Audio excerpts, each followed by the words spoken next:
Nurdiana, Assalamualaikum Ustaz. Saya selalu marah-marah tak tentu pasal, kadang-kadang benci tengok suami, saya tak tahu kenapa.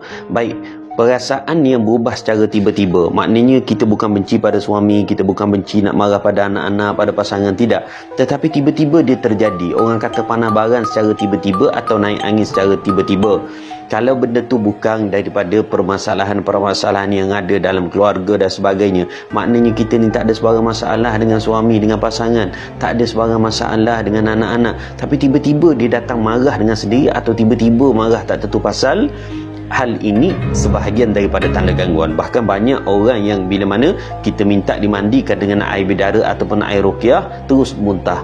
Bahkan ada yang terbaru, bila dia pakai je, terus dia nak cekik isteri dia, terus dia tak sedar. Kemudian bila mana kita minta isteri bincang nasihat, barulah dia perasan, dia pun kata tak tahu kenapa jadi. Kemudian bila dipakai mandi muntah, maka jelaslah orang itu ada gangguan. Jadi perubahan emosi tanpa kawalan ini sebahagian daripada tanda-tanda gangguan. Tuan-tuan ambil bahan ruqyah, mandi bidara, sabun bidara, mandi sapu, insya-Allah nampak kesan ataupun perubahannya.